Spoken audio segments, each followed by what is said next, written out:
आज शनिवार का दिन है, जिस दिन अपन इस दरिद्रता से मिलने के लिए पीपल के पेड़ के नीचे आए हैं। हिंदू धर्म में ये दिन पीपल के वृक्ष के लिए पूजनीय होगा। जो भी शनिवार के दिन पीपल के वृक्ष की पूजन करेगा, दूध चढ़ाएगा या मिष्ठान का भोग लगाएगा, लक्ष्मी और नारायण उसके घर में प्रवेश कर जाएगा।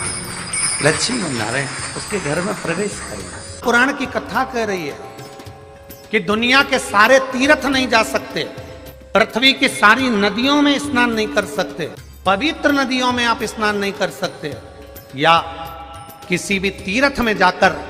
एक रात्रि भी विश्राम नहीं कर सकते, या हमने जिंदगी में कोई दान करा ना करा, कोई पुण्य करा ना करा, कोई सत्कर्म करा ना करा, कोई शास्त्र पढ़ा ना पढ़ा, कोई शास्त्र सुना ना सुना, उसके बाद भी शिव महापुराण की कथा कहती है कि एक दिन में अगर मात्र एक बार भी आप शंकर के शिवालय में प्रवेश कर गए या मंदिर में प्रवेश कर गए तो सारे तीर्थ, सारी नदियां, सारे सरोवर, सारी बावड़ी, सारे तालाब, सारे कुंड के स्नान का पुण्य, दान का पुण्य प्राप्त हो जाता है। केवल शिव तत्व को प्राप्त कर लेने। शिव महापुराण की कथा कह रही है कि घर में जो दिया होता है वो दीपक भी कोई साधारण नहीं होता, उस दीपक की भी महत्वता है, उस दीपक का भी वर्णन है। महाराज एक बात और बहुत अच्छे से सुनिएगा, शायद आपकी जिंदगी को सवार हो, शायद आपके जीवन को सवार हो। मेरी जीजियों, मेरे जीजाओं, मेरी बेटियों, बेटाओं, कभी मौका लगे शंकर भगवान के शिवलिंग के पास में आप बैठे हैं। यहां तक शास्त्र कहता है कि घर में अगर किसी को बहुत तेज बुखार आ गया है, बहुत तेज बुखार, और बच्चा उस बुखार में तप रहा है, बहुत तप रहा है, महाराज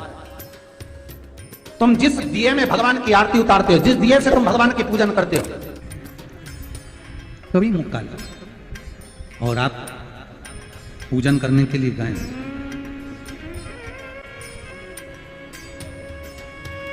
कभी पूजन करने के लिए, और आपको शंकर भगवान के शिवलिंग के पास में या शंकर भगवान के शिवलिंग के ऊपर कनेर का अगर पीला फूल देखा है ना आप लोगों ने, अरे बोलो तो जम के, देखा है? कनेर का यदि पीला फूल शिवलिंग के आसपास में या शंकर भगवान के ऊपर कहीं रखा हुआ भी दिख जाए, विषम परिस्थिति हो, बहुत हिम्मत ना हारते हुए, तभी भगवान अकेले में एकांत में आप पहुंचे उनके पूजन के लिए, कनेर का पुष्प वहां रखा है, चाहे वो जलाधारी पर रखा हो, चाहे वो शिवलिंग के पास में रखा हो, शिवलिंग पर रखा हो, उस कनेर के पुष्प को अगर आप 5 जगह का स्पर्श कराकर अपने हृदय की बात कहकर वापिस महादेव को समर्पित कर देते हो, तो भी मेरा महादेव तुम्हारे दुख का निवारण कर देगा। अब वो 5 स्थान, वो 5 स्थान, पहला गणेश जी का जो स्थान होता है वह जगह, दूसरा षडानंद कार्तिक, तीसरा अशोक सुंदरी वाला स्थान, चौथा जलाधारी जो ऊपर से बूंद बूंद जल नीचे गिरा रही है, जया, विषहरा, शामली बारी, दौतली, देव, शंकर जी की 5 बेटियों का, और 5वें नंबर का है शंकर भगवान के, जो कैसे वर्णन किया जाए, त्रिशूल के 3 भाग होते हैं। करें दर्शन आप लोगों ने, जैसे सामने त्रिशूल लगा है, इस त्रिशूल के ऊपर देखेंगे तो 3 भाग दिख रहे हैं, नजर आ रहे हैं सबको? त्रिशूल का जो 3 भाग होता है, उस 3 भाग का जहां ज्वाइंट होता है, जहां मिलता है, एक जगह पर देखो तीनों भाग एक जगह पर मिले हुए, 3 भाग का जहां मिलन होता है, 5वां स्थान, ये 5वां स्थान, यहां पर स्पर्श कराकर शिवलिंग पर अपनी कामना कर कर श्री शिवाय नमस्तुभ्यम कहकर बाबा से अपने मन की बात कहकर जो समर्पित कर देता है, हम 3 महीना भी नहीं कहेंगे, हम तो कहेंगे अगर ज्यादा दुख है 3 दिन इंतजार करना, मेरा बाबा उस दुख को मिटाएगा। 3 महीना बहुत दूर, पर करना है दिल से। और कई तरह के दीपक होते हैं और दीपक का भी विधान वर्णन किया गया, उस दिए का भी वर्णन किया गया। यहां तक शास्त्र कहता है कि घर में अगर किसी को बहुत तेज बुखार आ गया है, बहुत तेज बुखार, और बच्चा उस बुखार में तप रहा है, बहुत तप रहा है, मारा, तुम जिस दिए में भगवान की आरती उतारते हो, जिस दिए से तुम भगवान की पूजन करते हो, उस दिए की बत्ती को नीचे डाल दीजिए और उस दिए को पानी की बाल्टी में धो दीजिए। कौन सी बाल्टी में? जिस बाल्टी के पानी से आप बच्चे को स्नान करा सको। मारा, केवल भगवान पर से ले जाकर, पास में से ले जाकर उस बाल्टी में थोड़ी देर डाल दो और उस बाल्टी के पानी से उस बच्चे को स्नान करा दीजिए। 15 से 20 मिनट, आधा घंटा लगेगा बच्चे का। बड़ी बेचैन दिख रही हो तुम, क्या बात है? पार्वती जी कहती है देवव्रत, कश्मीर प्रदेश का एक भक्त देवव्रत बेलपत्री के वृक्ष के नीचे बैठकर आपका मंत्र जाप कर रहा। मैं आपको जगाना नहीं चाहती थी, पर बेलपत्री के वृक्ष के नीचे लक्ष्मी झाड़ू लगाती है, सरस्वती वीणा बजाती है, इंद्राणी उस बेलपत्री के वृक्ष के नीचे जल का सिंचन करती है, 33 कोटि देवी देवता उस बेलपत्री के वृक्ष की जड़ में विराजमान होते हैं। इसलिए देवव्रत एक बार पंचाक्षर मंत्र बोलता है